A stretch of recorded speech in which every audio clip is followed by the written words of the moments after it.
Hello students, आज हम पढ़ेंगे वस्तुओं के समूह बनाना। हमारे चारों बहुत सारी वस्तुएं हैं, जैसे कि टेबल, कुर्सी, कंप्यूटर, बल्ब, किताब, पेंसिल, रबड़, पेंसिल कटर, पेड़ पौधे, गाड़ियां, कुत्ते, बिल्ली आदि बहुत सारी अनगिनत वस्तुएं हमारे आसपास होती हैं। यदि हम उन वस्तुओं की एक लिस्ट बनाने के लिए कहा जाए तो हम इस सूची बहुत लंबी हो जाएगी। हमारी सूची, हमारे आसपास की सभी वस्तुओं की हम लिस्ट बनाएं तो एक बहुत लंबी लिस्ट बन जाएगी। लेकिन हो सकता है हम बहुत सारी उन वस्तुओं को छूट जाए, वो हमारी वस्तुएं छूट जाएं जो हमारे रोज जरूरत की हैं, जिन्हें हम रोज देखते हैं। ऐसा हो सकता है यदि हम उन्हें सुनियोजित न बनाएं, यदि हम एक ठीक ढंग से लिस्ट न बनाएं तो ऐसा हो सकता है कि हमसे कुछ चीजें छूट जाएं। एक सुनियोजित सूची बनाने के लिए हमें वस्तुओं को समूह में बांटना होगा। यदि हम वस्तुओं को समूह में बांटकर सूची बनाएंगे तो हमें काफी आसानी होगी।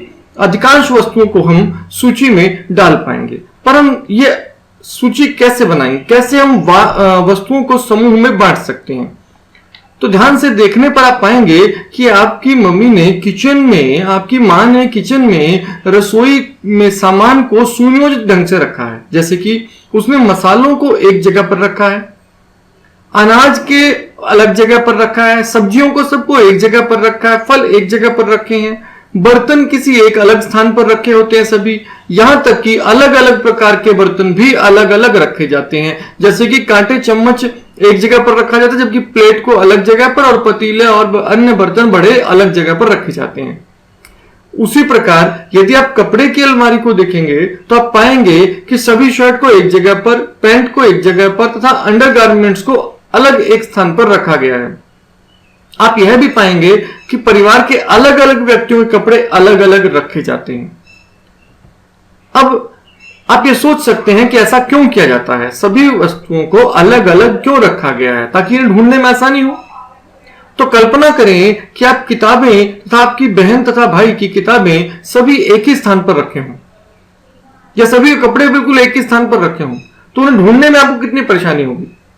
आपने अपने स्कूल में भी देखा होगा, अलग अलग क्लास के बच्चे अलग अलग कमरों में बिठाए जाते हैं ताकि उन्हें पढ़ने में आसानी हो सके। अब आप सोचिए कि सभी बच्चे, सभी क्लास के बच्चे एक ही कमरे में बैठ जाएं तो पढ़ाने में कितनी परेशानी होगी। अतः सामानों को समूह में बांटकर रखने में आवश्यकता अनुसार उन्हें खोजने में आसानी होती है। यही कारण है कि हमें वस्तुओं को समूह में बांटने की आवश्यकता होती है। तो हम वस्तुओं को समूह में क्यों बांटते हैं? कि सामानों को समूह में बांटकर रखने में आवश्यकता अनुसार उन्हें खोजने में आसानी होती है। दूसरे शब्दों में हम कहें तो वस्तुओं को सुनियोजित रखने के लिए समूह में बांटना आवश्यक है। तो आप देखिएगा, अगर आप कभी करियाने की दुकान में गए हैं तो मैं करियाने की दुकान का दृश्य आपको दिखा रहा हूं। यहां देखिए, करियाने के दुकानदार ने अलग अलग वस्तुओं को अलग अलग समूह में रखा गया है। उसमें सभी तेल को अलग समूह में, सॉस को अलग समूह में और अचार को अलग समूह में, जबकि सर्फ साबुन को अलग समूह में रखा है। इसी प्रकार आप एक और दुकान को देख सकते हैं। इस दुकान ने साबुनों को अलग जगह रखा है, शैम्पू को अलग जगह रखा है, तेल अलग जगह पर रखे हैं। तो इस तरह बांटने पर ढूंढने में आसानी होती है। सुनियोजित ढंग से यदि वस्तुओं को रखा जाए तो उन्हें ढूंढना आसान होता है। इसीलिए हम वस्तुओं को समूह में बांटते हैं। वस्तुओं को पदार्थ जिनसे वह बनी है उसके अनुसार बांटना। तो इस बार हम ये पढ़ेंगे कि हम वस्तुओं को कई तरह से बांट सकते हैं।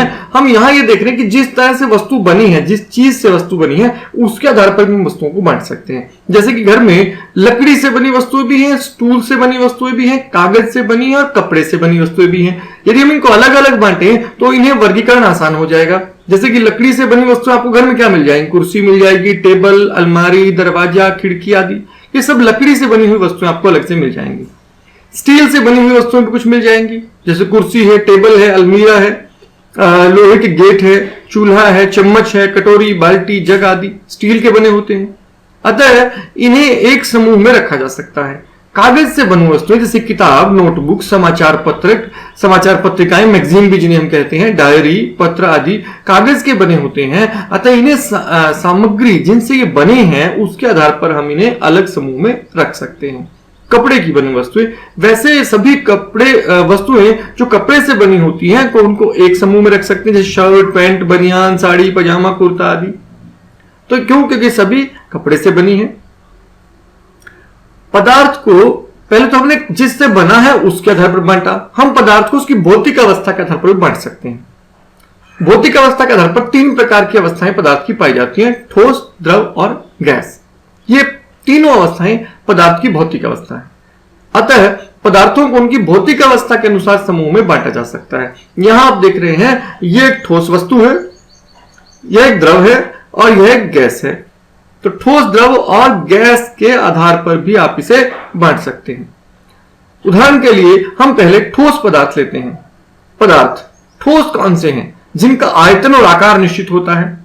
अब आप देखिए, इसका आकार निश्चित है, जैसे कि बर्फ, लकड़ी, पत्थर, लकड़ी का टुकड़ा, कांच, चौक, कागज, किताब, पेंसिल, टेबल, कुर्सी, अलमारी आदि, इन सभी का आकार और आयतन निश्चित होता है। इन्हें हम ठोस पदार्थ कहते हैं। चित्र में आप 2 ठोस पदार्थों के उदाहरण देख सकते हैं। इसी प्रकार से द्रव पदार्थ किन्हें कहते हैं? पदार्थ जिनका आयतन तो निश्चित होता है परंतु आकार निश्चित नहीं होता, उन्हें तरल पदार्थ या द्रव कहते हैं।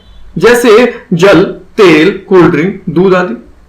तरल पदार्थ को जब बर्तन में डालते हैं तो तरल उसी का आकार ले लेता है। जैसे जब हमने ग्लास में डाला पानी को तो वह गिलास के आकार का हो गया।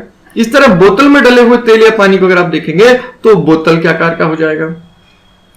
इसका आकार निश्चित नहीं है, लेकिन आप देखें तो आयतन निश्चित है। हम बता सकते हैं कि 1 लीटर की बोतल में 1 लीटर पानी या 1 लीटर तेल आएगा, लेकिन उसका वजन कितना होगा, उसका भार कितना होगा, यह निश्चित नहीं है। तो आकार भी निश्चित नहीं है, आयतन निश्चित है। आयतन निश्चित है और हम उसे माप सकते हैं, इसीलिए हम लीटर में मापते हैं द्रव को। गैस पदार्थ जिनका आयतन और आकार दोनों अनिश्चित होते हैं गैस कहलाते हैं, अथवा इनकी अवस्था गैसीय अवस्था कहलाती है। जैसे oxygen, hydrogen, nitrogen, carbon dioxide या जलवाष्प। वायु कई गैसों का मिश्रण है, इसलिए वायु भी एक गैस है। तो आपसे यदि कोई पूछे कि वायु क्या है तो आप क्या उत्तर देंगे? वायु विभिन्न गैसों का मिश्रण है।